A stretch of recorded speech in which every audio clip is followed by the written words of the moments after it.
Your words have a very dark secret. I'll prove they're controlling your reality. What if I told you that every word you've ever spoken was a spell? And what if the people who designed language knew this from the very beginning? There's a reason they call it spelling. It's called that because you're literally casting spells every time you arrange letters into words. And here's what nobody tells you. The words you were taught to use. They were specifically chosen to keep you trapped in a mental prison you can't even see. But it's not your mistake. And before you dismiss this as conspiracy theory, let me show you something. Look at the word grammar. Where does it come from? Grimoire. That's a book of magic spells. The structure of language, grammar, was originally understood as a magical system. Then there's cursive writing. We call it cursive because it creates curses. And spelling, you're casting spells. This isn't hidden. It's right there in plain sight. They just trained you to laugh it off as coincidence. But here's where it gets disturbing. In 1946, something vanished from American schools. Not prayer, not paddling. Etymology, the study of where words come from and what they actually mean. And the moment they removed it, you lost the ability to see the trap.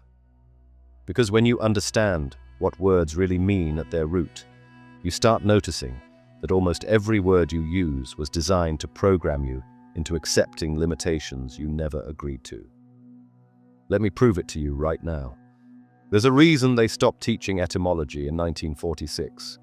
Before that, every kid learned to decode words, to understand the hidden programs inside language. Then it stopped. Everywhere. All at once. They replaced it with memorization and standardized tests. Why? Because if you knew that understand literally means to stand under, to submit, you might stop saying I understand in every agreement. If you knew government breaks the to govern, meaning control, and ment, meaning mind, you might start questioning authority differently. They gave you a corrupted vocabulary and told you words don't matter. But words are spells, and they've been casting them over you your entire life. Listen, I know how that sounds. I know you're probably thinking, okay, this is going to be some weird metaphor thing. But stay with me, because what I'm about to show you isn't a metaphor at all. It's physics, it's biology, and they've systematically hidden it from you because once you understand that your words aren't describing reality, they're creating it, you become ungovernable. Here's the truth nobody's telling you.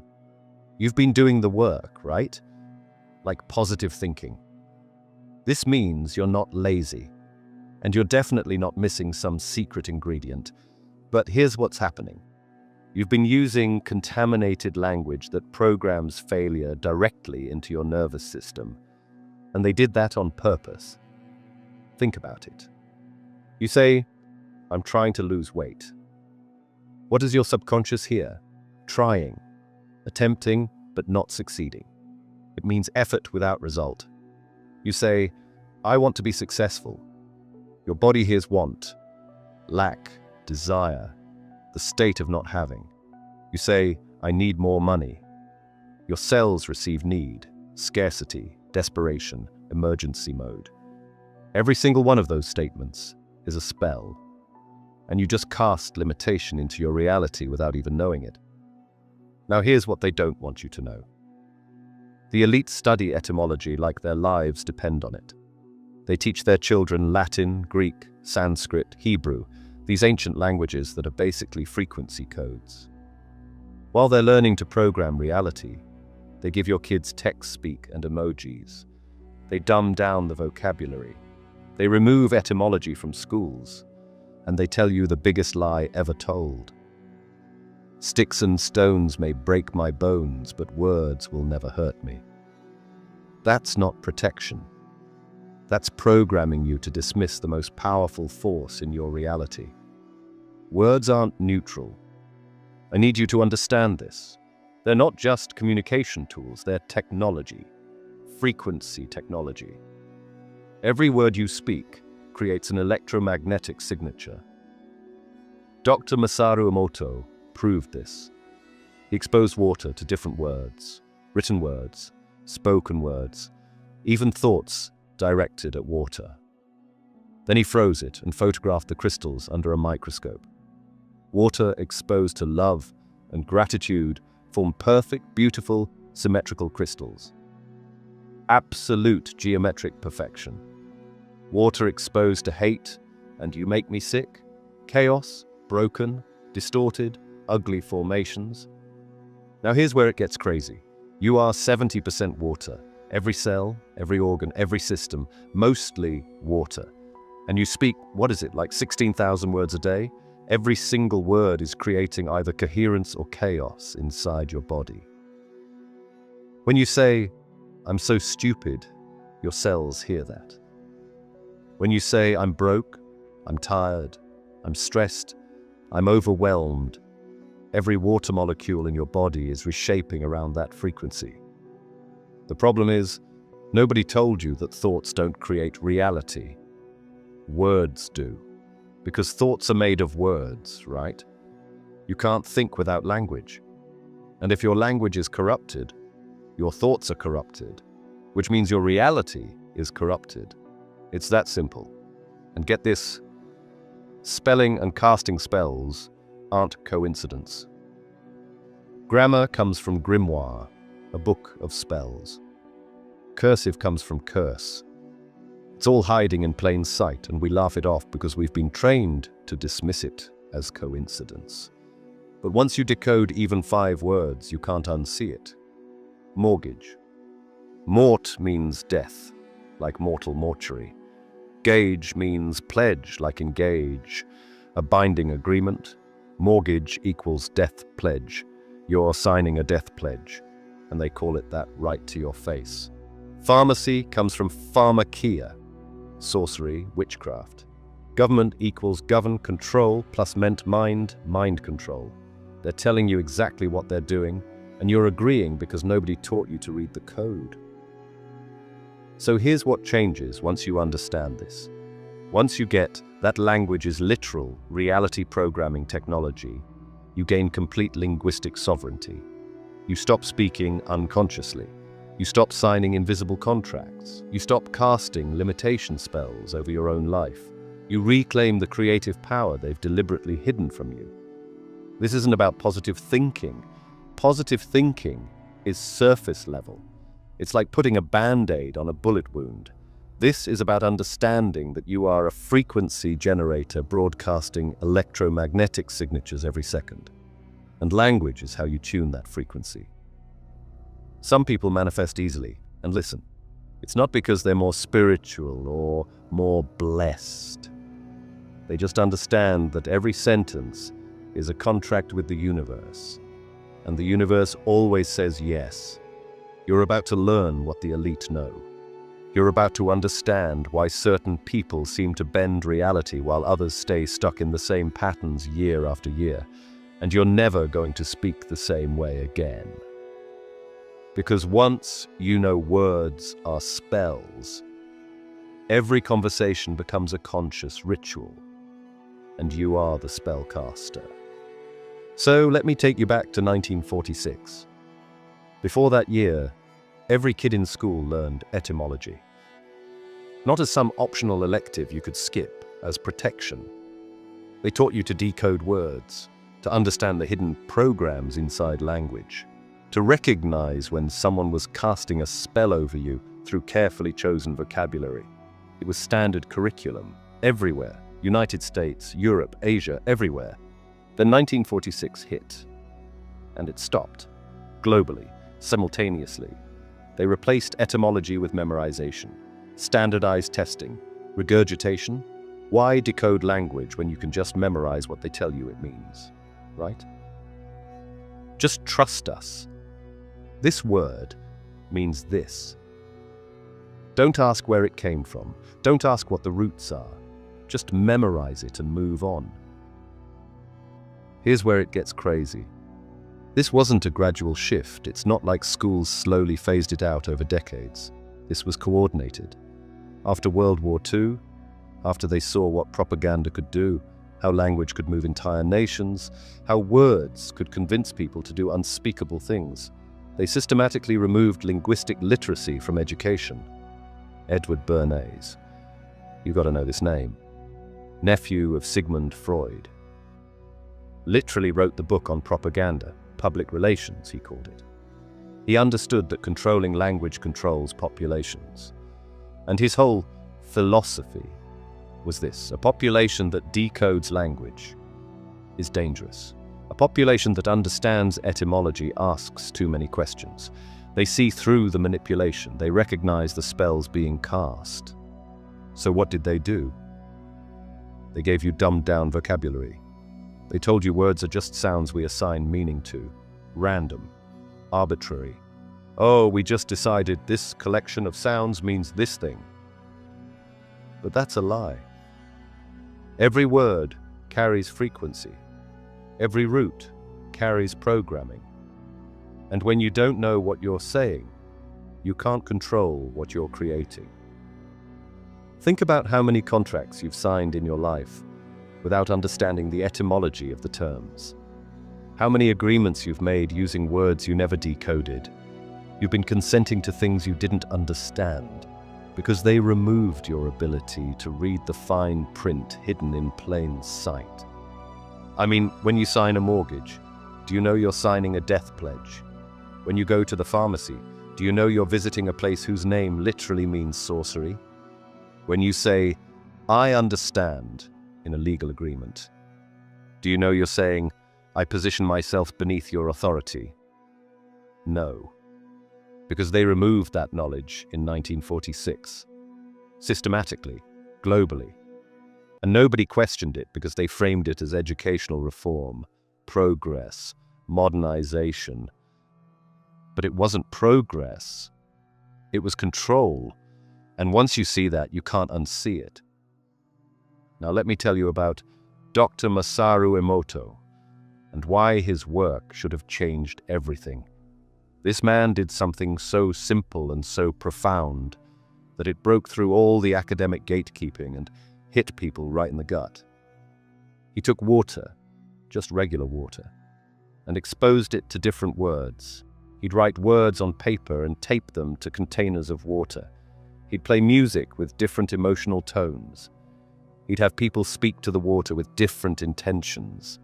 Love, gratitude, hate. You make me sick. I will kill you. Different frequencies through language and sound. Then he froze the water and photographed the crystals under a microscope. And what he found, water exposed to love and gratitude, formed perfect, beautiful, symmetrical crystals. Sacred geometry appearing in frozen water because of a word. Water exposed to hate and "you make me sick" became chaotic, distorted, broken. Now here's what you need to understand. You are 70% water. Every cell in your body, your blood, your organs, your brain, your muscles is mostly water.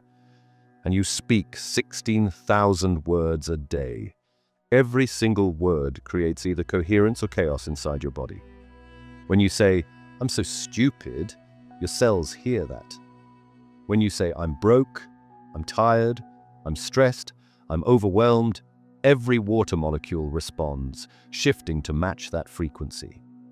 Cymatics proves this even further. Sand on a vibrating plate forms geometric patterns depending on the frequency. Your body is the plate. Your words are the frequency. Your cells arrange themselves accordingly. This is why some people heal and others don't. This is why placebo works. This is why someone who speaks life lives longer than someone who speaks negativity. The water is listening, and it obeys.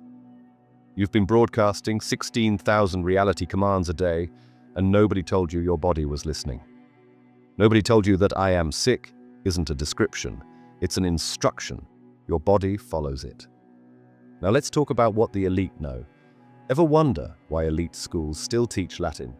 Why their kids study Greek, Sanskrit, Hebrew, dead languages nobody uses? Why waste time on those? Because those languages are frequency codes, not corrupted, not diluted. Sanskrit words hold precise vibrational signatures. Hebrew letters have numerical frequency structures.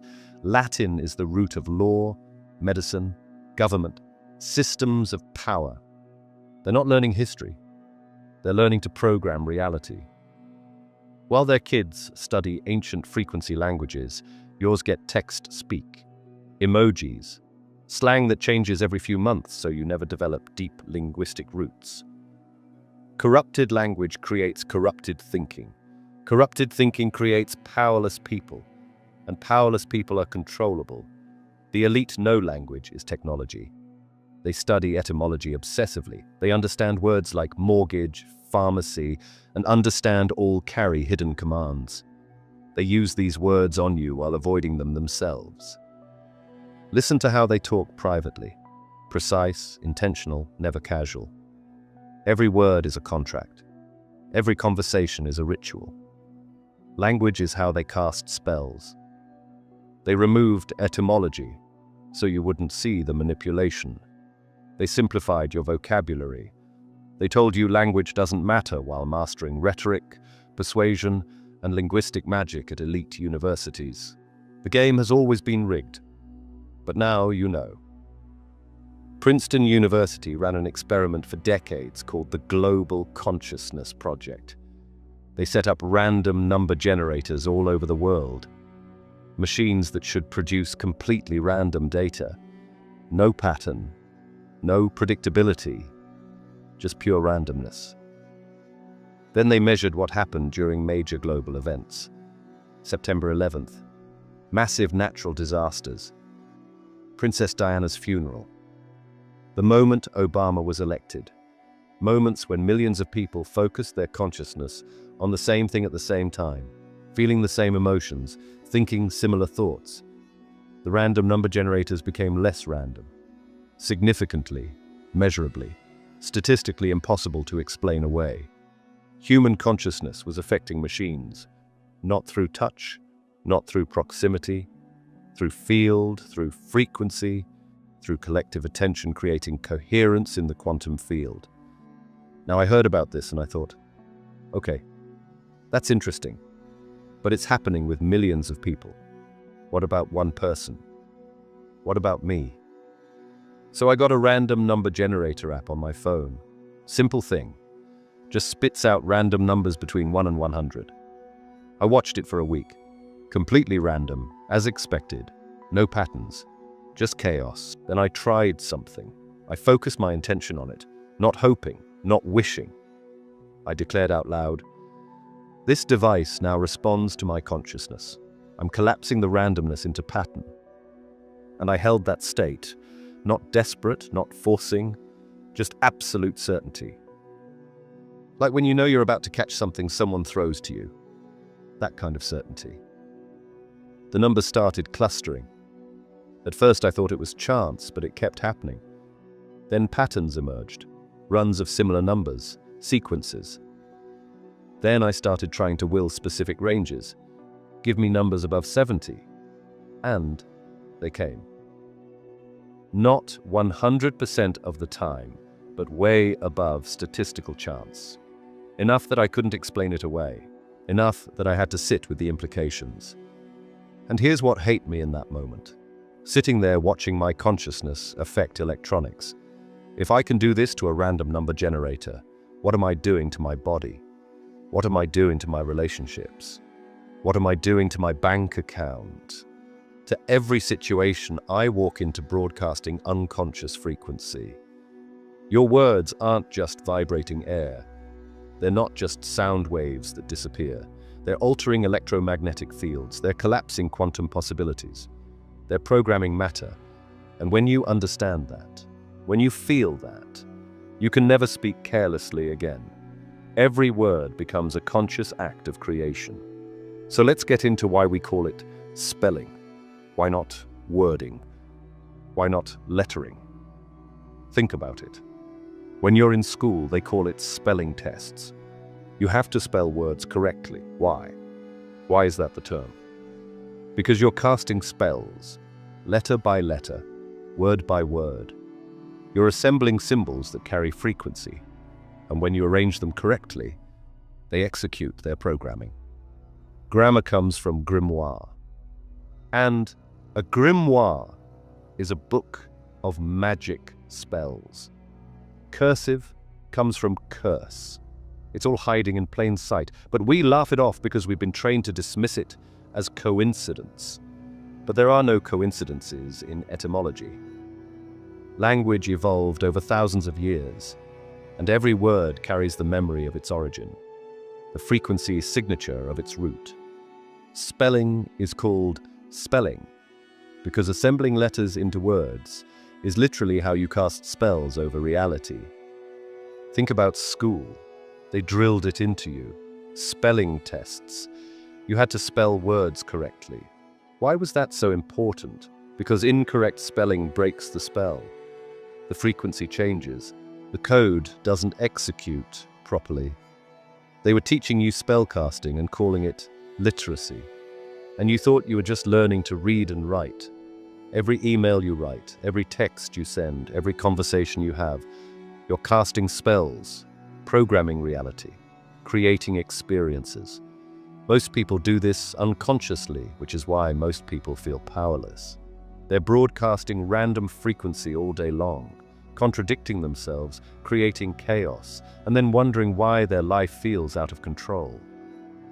But once you know, once you see that language is literally magic disguised as communication, everything changes. You become intentional. You become sovereign. You become the conscious creator they never wanted you to be. Now let me break down the words you've been using without knowing what you're actually saying. This is where it gets really wild. Because once I show you even 5 or 6 of these, you're going to start seeing it everywhere. Mortgage. You sign this document to buy a house, right? It's normal. Everybody does it. But let's decode it. Mort equals death, like mortal, subject to death. Mortuary, where they keep dead bodies. Mortality, the state of dying. Gage equals pledge, like engage, to pledge yourself. Mortgage equals death pledge. You're literally pledging your life force to the bank for 30 years. They're telling you exactly what it is right in the name, but nobody taught you to read the code. You're signing a death pledge and thinking you're just buying a house. The elite who own the banks know exactly what they're making you sign. They know the frequency that word carries and they use it deliberately. Government. You hear this word every day, but let's break it down. Govern means to control, to steer, to direct. Like a governor on an engine. Ment means mind, like mental or mentality. Government equals mind control. It's not conspiracy theory. It's etymology. They're broadcasting their function in the name itself. They govern your mind through media, education, language. And you call them your government, thinking it's about representation and democracy. Maybe it started that way, but the word tells you what it actually does. Understand. You say it all the time. I understand what you're saying. I understand the agreement. But let's look at the roots. Under equals beneath, below. In a position of submission. Stand equals to take a position. Understand equals to stand beneath. To submit. Every time you say, I understand, you're literally saying, I submit to your authority. Try saying, I comprehend instead. Comprehend means to grasp. Feel the difference? Pharmacy. You go there when you're sick. You trust them. But pharmacy comes from the Greek pharmakia, which means sorcery, witchcraft, the use of drugs and potions for magical purposes. They're literally practicing sorcery and calling it medicine. And again, I'm not saying don't take medicine. I'm saying know what you're invoking. The word itself carries the frequency of chemical sorcery. Human. This one is beautiful. Hue equals light, color. Man equals mind. Human equals light mind, light being. You're a being of light and consciousness, not an accident, not a meat robot. a light being having a physical experience. They don't want you knowing that. Person. Per equals through. Sun equals sound. Person equals sound moving through form. You are vibration. You are frequency. Every person is a unique frequency signature broadcasting through matter. This is quantum physics. This is string theory. This is ancient wisdom. And they hid it in a word you use every day. You're not a solid thing. You're sound moving through form. You're frequency wearing meat. And once you get that, you understand why your words matter so much. Because you're already sound. You're already frequency. Your words are just you consciously directing that frequency. Every one of these words is a revelation. And you've been using them your whole life without knowing what you were saying. That's not an accident. That's intentional obscurity. They don't want you to know what you are or what you're doing. Because once you know, you can't be controlled. Once you decode the spells, you can't be programmed anymore. Now let's talk about the Bible, because whether you're religious or not, you need to understand what it's telling you about language. The Bible isn't just a religious text. It's a frequency manual. And it tells you flat out, words create reality. In the beginning was the Word, and the Word was with God, and the Word was God. John 1:1. Not in the beginning was the thought, not the feeling, not the intention, the word. Creation happens through spoken language. God spoke, and light appeared. God said, and it was so. That's not metaphor, that's mechanics. That's the operating system of reality. Life and death are in the power of the tongue. Proverbs 18:21. Not kinda influenced by the tongue, not partially affected by what you say. Life and death. Your tongue, your words, are the determining factor between creating life or creating death in your experience. You're either speaking life over yourself, your family, your finances, your health, or you're speaking death. Every day, every conversation, there's no neutral.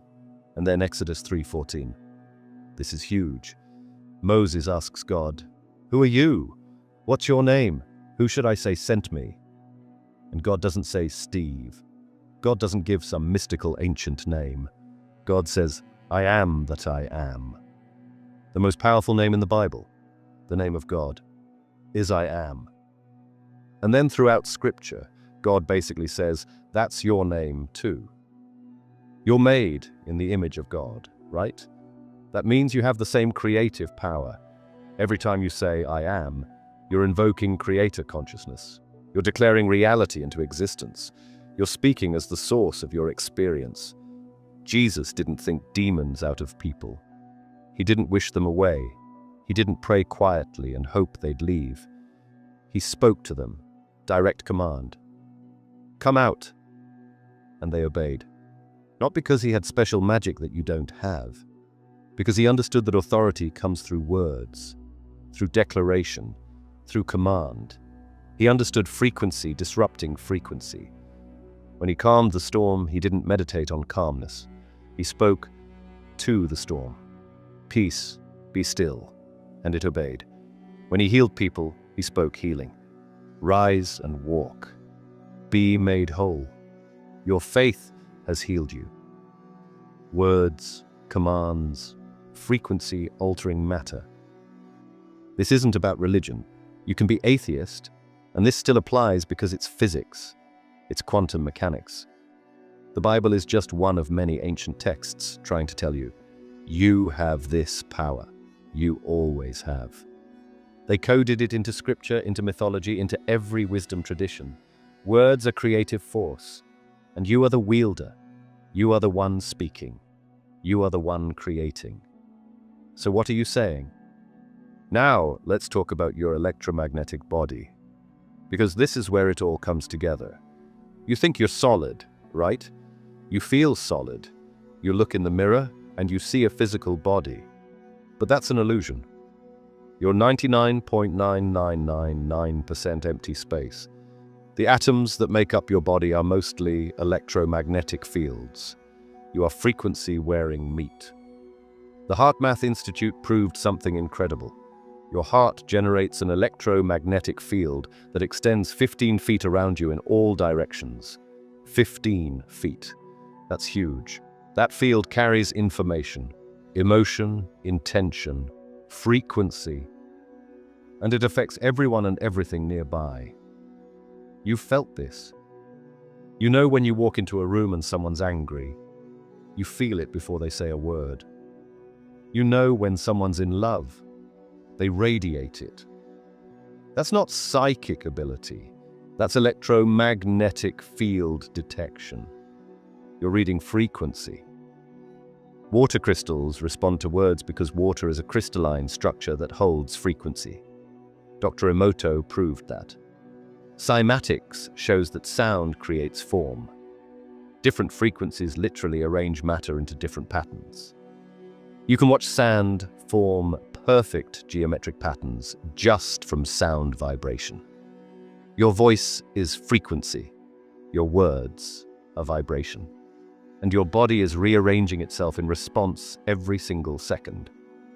Think about this simply. Your cells communicate through chemical signals, right?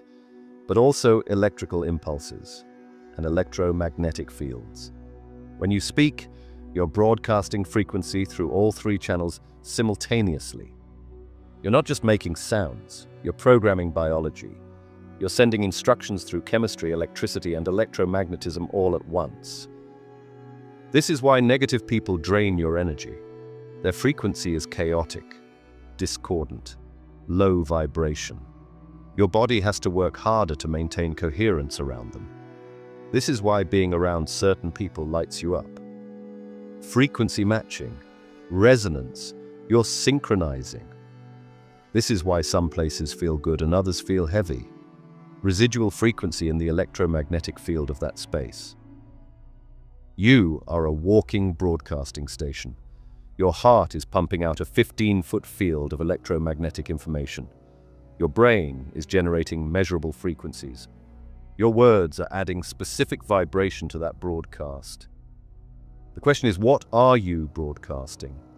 Limitation or possibility, fear or power, submission or sovereignty? Your reality is matching your broadcast, always. So now let's talk about how they control you with this knowledge. Because they know everything I'm telling you. They've known it for centuries. And they weaponize it against you every single day. Media doesn't report news. It casts mass spells. Think about it. Every headline is a frequency broadcast. Every phrase repeated across channels is a ritual. Repetition is how you program consciousness. They're not informing you, they're programming you. And they know exactly what they're doing. Stay safe. You hear that everywhere now, right? Sounds caring. Sounds like they're looking out for you. But let's decode the frequency. Stay equals remain. Don't move, don't change, don't grow. Safe equals protected from danger, which implies danger is everywhere, which triggers fear, which creates contraction. Stay safe is a submission command. It programs fear of the world, dependence on authority, and small living. Stay small. Stay controlled. Stay afraid.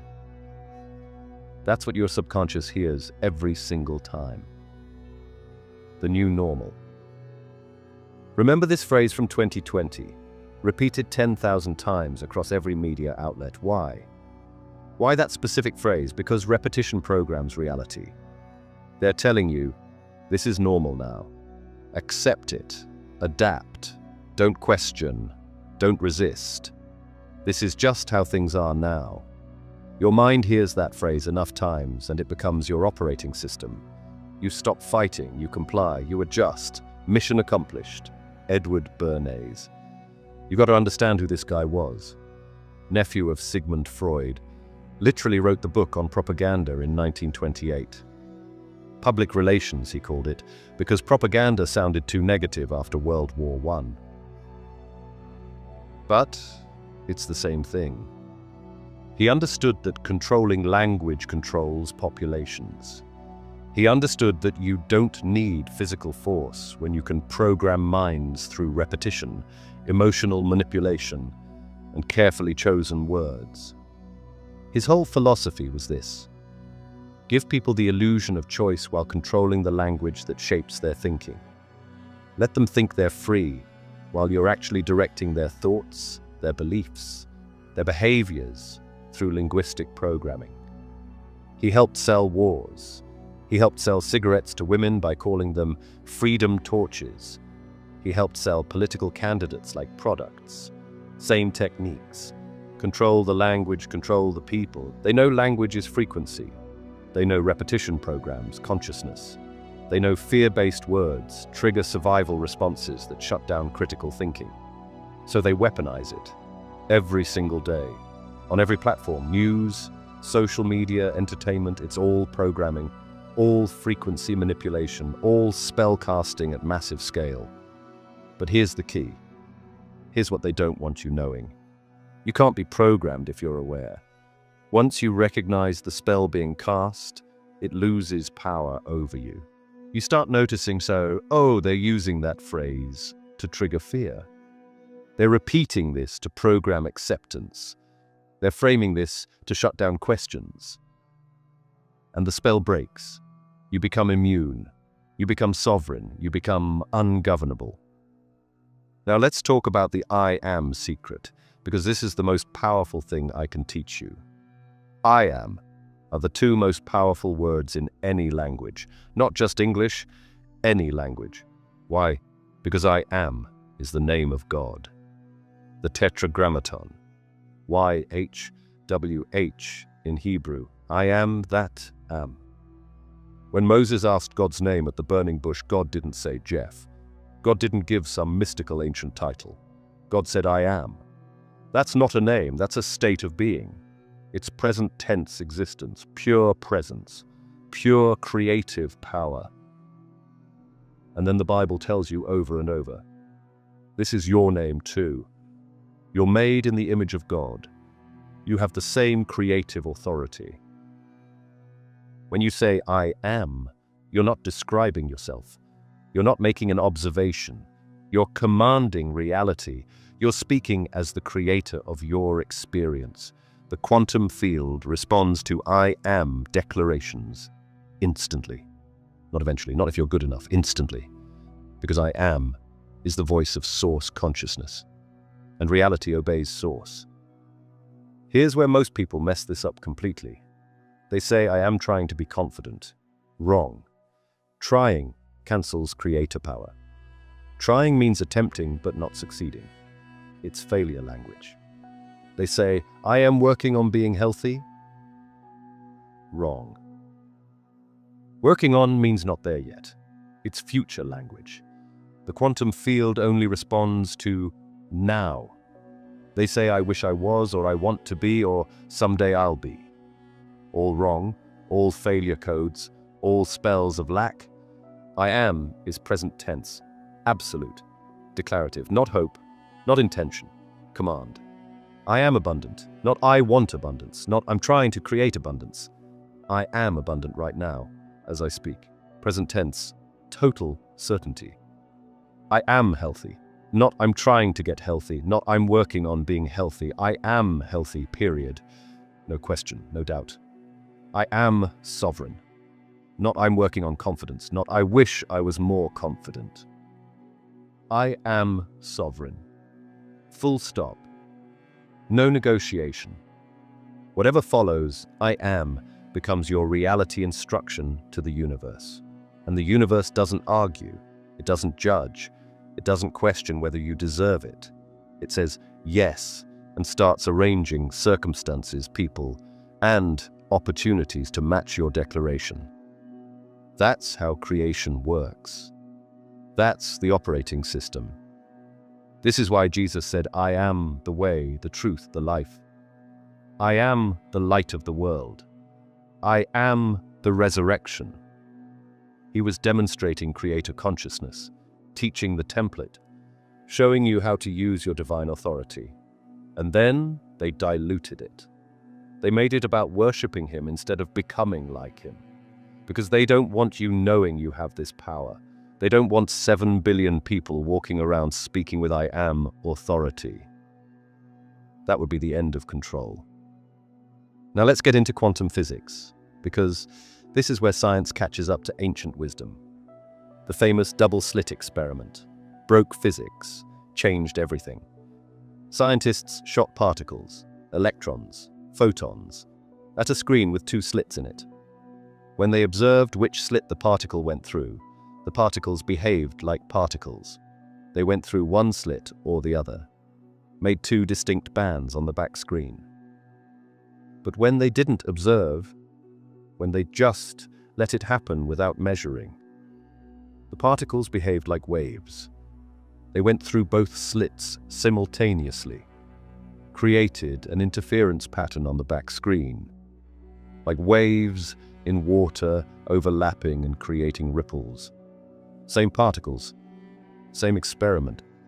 The only thing that changed was observation, and that changed the outcome completely, from wave to particle, from potential to actual, from possibility to reality. What does this mean? Particles, the building blocks of everything, matter, energy, reality, don't exist in a fixed state until observed. They exist as potential, as possibility, as wave function, multiple states existing simultaneously. And observation, consciousness, collapses that potential into one definite reality.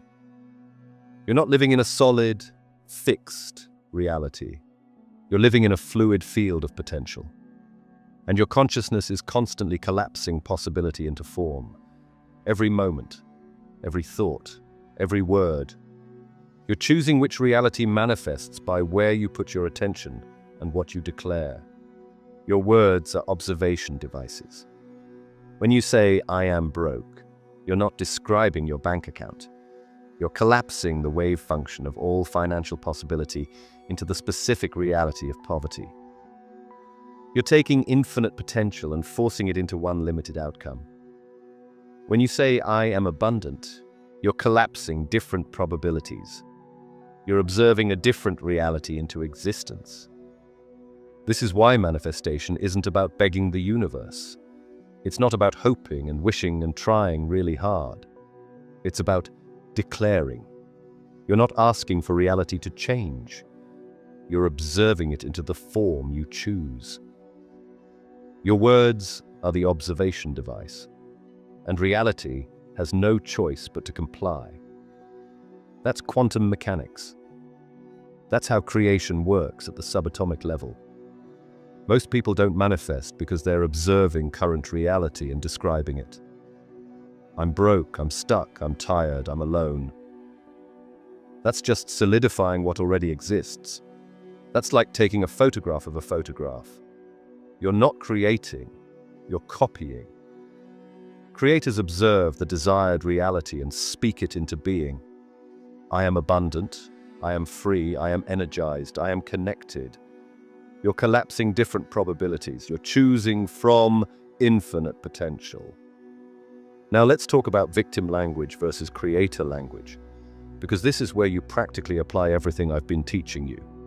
Every sentence you speak positions you as either victim or creator, and most people default to victim language without even realizing it. I can't afford it. You say this all the time, right? Seems harmless. But you're claiming powerlessness. You're declaring lack. You're positioning yourself as victim of circumstances. Replace it with, I'm choosing to invest elsewhere right now. Completely different frequency. You have choice. You have agency. You're the one making decisions. Creator language. I'm so stressed. Victim language. Stress is happening to you. You're powerless against it. It's attacking you and you're suffering. Replace with, I'm processing intense energy right now. Creator language. You're actively working with what's present. You're not helpless. You're in the process of transformation. You're handling it. I have to work. Victim language. You're trapped. No choice. You're a slave to circumstances. Replace with, I choose to honor my commitments. Creator language. Even if you don't love the job, claiming choice reclaims power. You're choosing. You have agency. You're not a victim. I'm trying to lose weight. Victim language. Trying means not succeeding. It's coded failure. Replace with, I'm becoming healthier every day. Creator language. Present tense. Active. Progressive. No failure coded in. I'm stuck. Victim language. Frozen. Helpless. No movement possible. Replace with, I'm gathering information in this chapter. Creator language. You're in a process. There's purpose. You're learning. You're preparing for the next phase. Completely different energy. I need more money. Victim language. Need broadcasts lack, desperation, emergency. Your body goes into survival mode when you say need. Replace with, I'm ready to receive greater financial flow. Creator language. Open, receptive, expectant. No lack, just readiness. I can't do this. Victim language. Total powerlessness. Complete defeat. Replace with, I'm discovering how to do this. Creator language. You're in the process of learning. Capability is coming. You're not stuck. You're learning. But I really want to. Victim language. But cancels everything before it.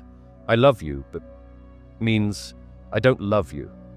I want to succeed, but means I don't believe I can succeed. Replace with, and I'm choosing to prioritize this. Creator language. And is additive.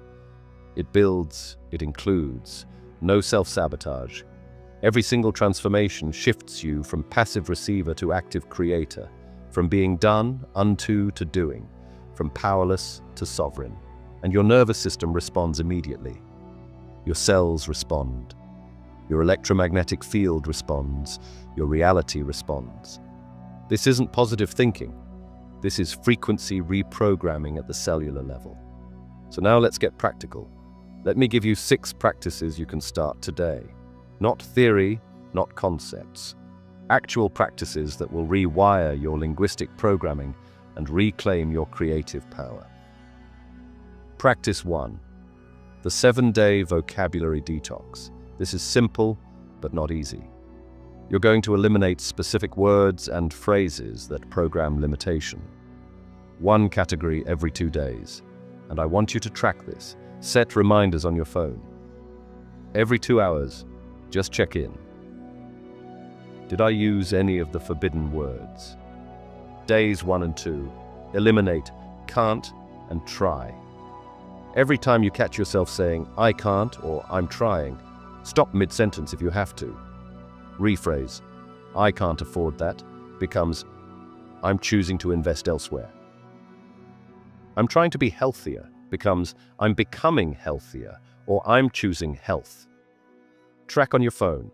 Little note. How many times did you catch yourself today? No judgment, just awareness. Days 3 and 4. Eliminate have to and need to. These program obligation and lack. Every have to is claiming you're trapped. Every need to is broadcasting desperation. Replace with I choose to or I'm ready to. I have to go to work becomes I choose to honor my commitments. I need to make money becomes I'm ready to receive income. Feel the difference? Your whole body shifts. Days 5 and 6 eliminate always and never. Absolute language locks you into patterns. I always fail becomes I'm learning new patterns. I never have money becomes I'm developing financial flow. You never listen becomes I'd like your full attention right now. You're releasing the spell of permanence. You're claiming that change is possible. Day 7, eliminate but. This one's sneaky because you say it constantly without noticing, but cancels everything before it. I mean, think about it. I love you, but doesn't feel like love, right? I want to succeed, but I'm scared means I don't believe I can succeed. replace with and. I want to succeed and I'm working through fear. Both things get to be true. No cancellation, no self-sabotage. Set a phone reminder every 2 hours to check in. Notice patterns. Where do you default to victim language? What situations trigger it? What people trigger it? Don't judge yourself. Just observe, because awareness creates choice, and choice creates sovereignty. This 7-day detox will completely change how you move through the world. Practice 2. The I am reconstruction. Grab a notebook, right now. I'm serious. And write down every I am statement you say regularly. Be brutally honest. Don't write what you wish you said. Write what you actually say. I am so lazy. I am terrible with money. I am always anxious. I am not smart enough. I am too old. I am not attractive. I am unlucky. Write them all down. Now look at that list. Really look at it. Those are your current reality commands. Every single one is a spell you're casting over yourself multiple times a day. Those aren't descriptions. Those are instructions.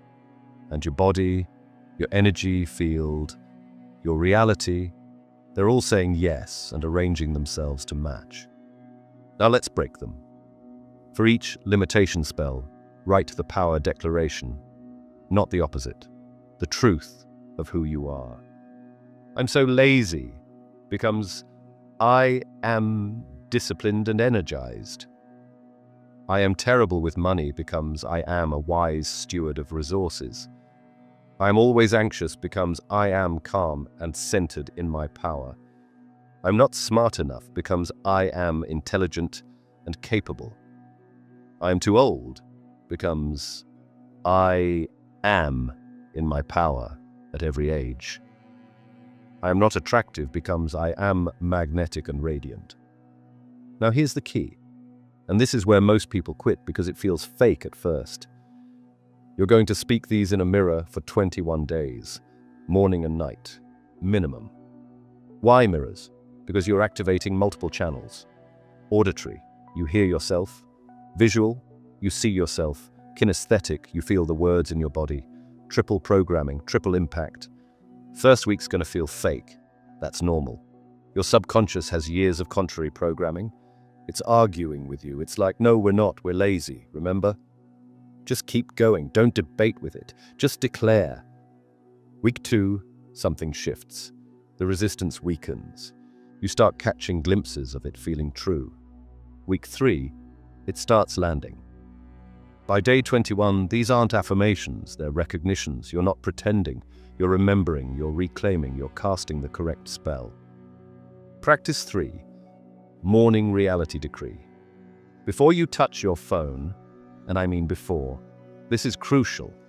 Before you let the world's frequency in, you're going to set yours. Create a 30 to 60 second present tense declaration. Not a wish list, not hopes and dreams. A decree, a command. Here's the template. I am identity. I create reality. I attract experience. I embody quality. Here's an example. I am a powerful creator, fully sovereign in my experience. I create opportunities, abundance, and meaningful connections effortlessly.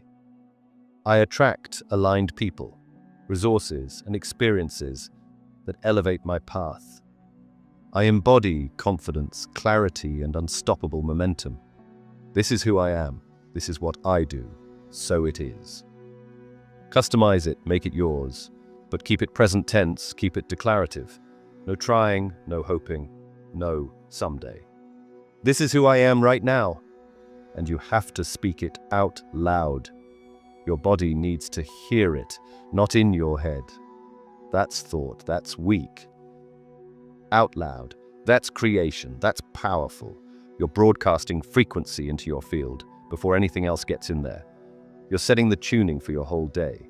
Do this for 30 days. Don't skip a day. Don't do it in your head to save time. Out loud. Before the phone. Watch how differently your days unfold. You're not hoping for good things. You're commanding your frequency into alignment before circumstances can knock you off center. You're being proactive instead of reactive. You're spell casting intentionally instead of absorbing everyone else's spells. Practice 4. The etymology investigation. Pick 5 words you use constantly, common ones: job, money, success, health, love, relationship, family, freedom, whatever's relevant to your life right now. Go to etymonline.com, etymonline.com. Free website. Type in each word, read the origin, read the root, read the evolution, and ask yourself, does this root vibration match what I want to create? Or am I unconsciously programming something I don't want? Example. Job comes from piece of work, but also relates to jab and peck.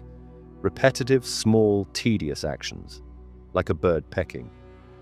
Do you want your work to feel like that? Tedious pecking at small, repetitive tasks? Maybe replace job with work, from ergon, energy, action, creation, or calling, from claim to summon to declare. Completely different frequency. Worry comes from Old English wergen, to strangle, to choke. Every time you say, I'm worried, you're literally strangling your own life force. You're choking yourself with fear.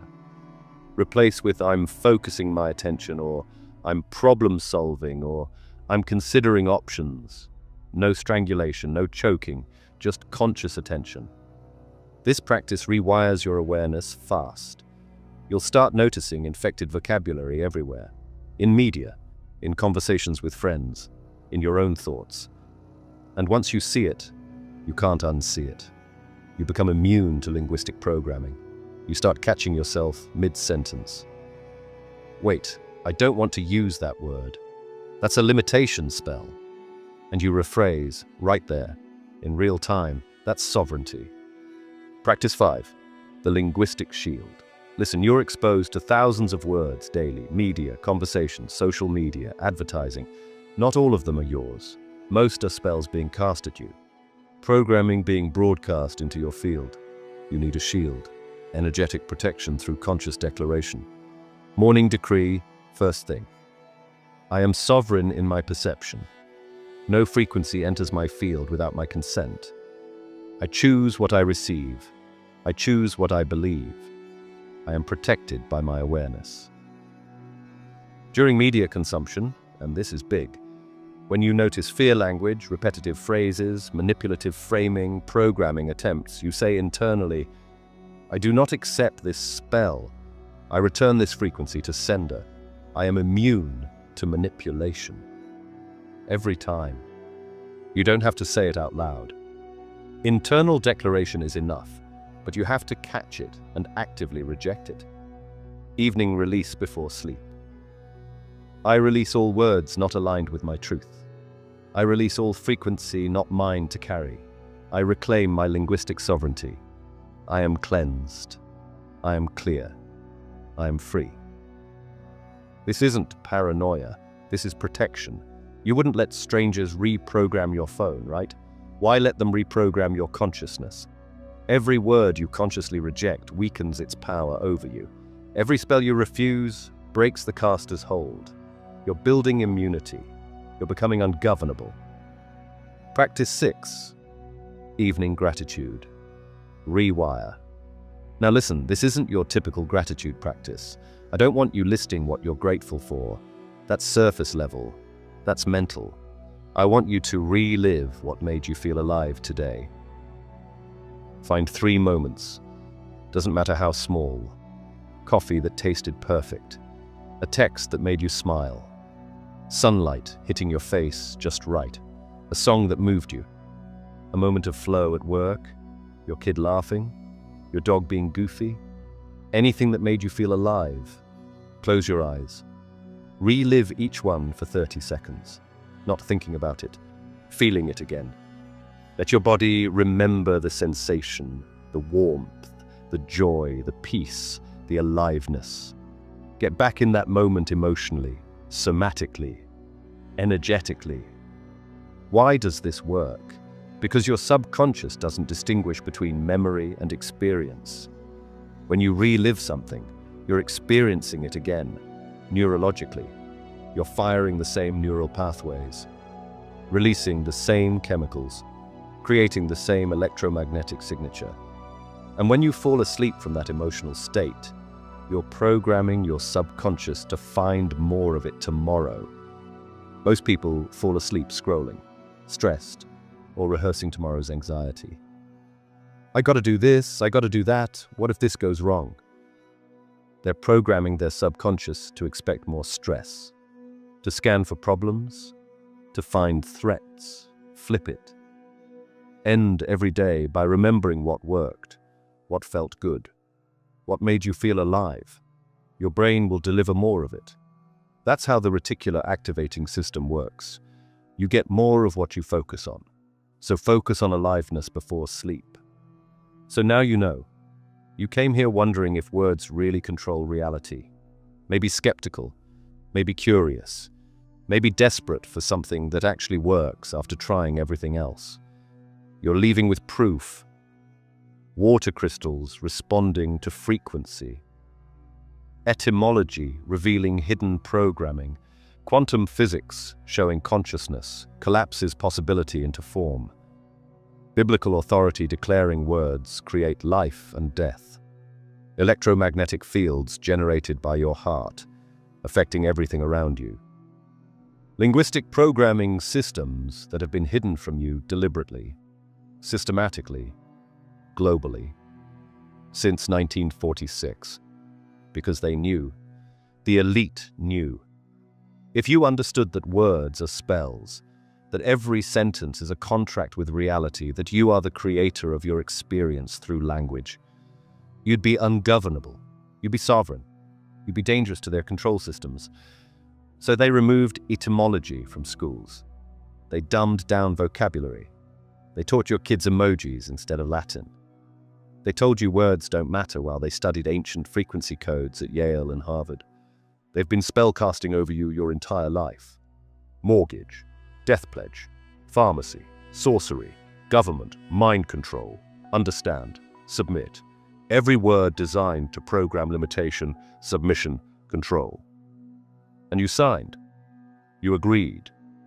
You consented. Because nobody taught you to read the code. But now you know. You decoded the spells. You can never speak unconsciously again. Every conversation is now a conscious ritual. Every sentence is a reality command. Every word is a choice between creating limitation or possibility. And you are the spellcaster, not them. You're not broken. You've been speaking the wrong language. You're not powerless.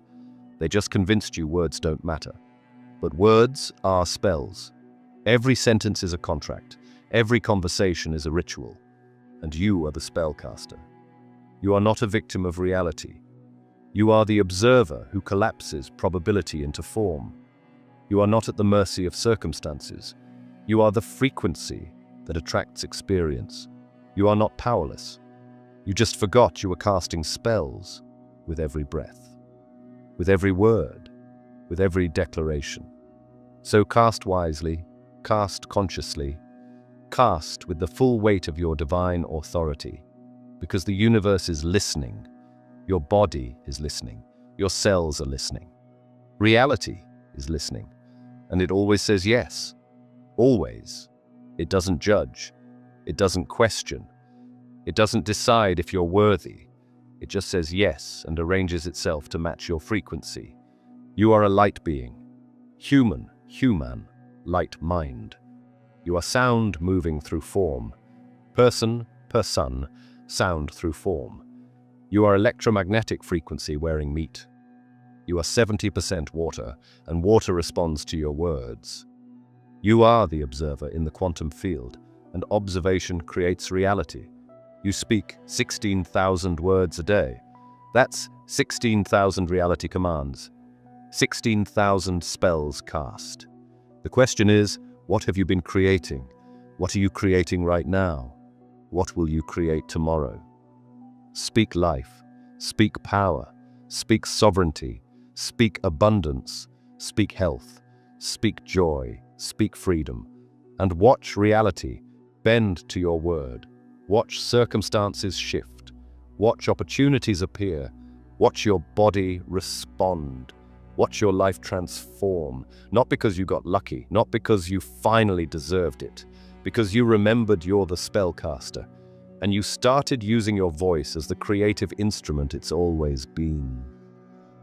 If this woke you up, if something clicked deep in your chest, if you felt that recognition, that remembering, smash that like button right now. The algorithm doesn't want you seeing this content. They really don't. Help me beat it. Help me get this to more people who need to remember their power. Drop a comment right now and tell me, what's one word or phrase you're cutting out starting right now? What limitation spell are you breaking today? I'm reading every single one. I'm in the comments. Let's hold each other accountable. Let's build a community of sovereign spellcasters who refuse to speak unconsciously anymore. And subscribe. Because this is just the beginning. There's so much more they've hidden from us. The 7 levels of consciousness they don't want you ascending through. The frequency codes in your DNA they're terrified you'll activate. The reason they flood you with fear, because fear keeps your frequency low and controllable. The truth about manifestation that's not about asking or begging, but about commanding. The ancient technologies they've labeled as myths. We're bringing it all to light. Every single secret, every hidden truth. And you're going to be ungovernable when we're done. Welcome to your linguistic sovereignty. The spell is broken. The programming is cancelled. The control is over. And you are free. Free to speak your reality into existence.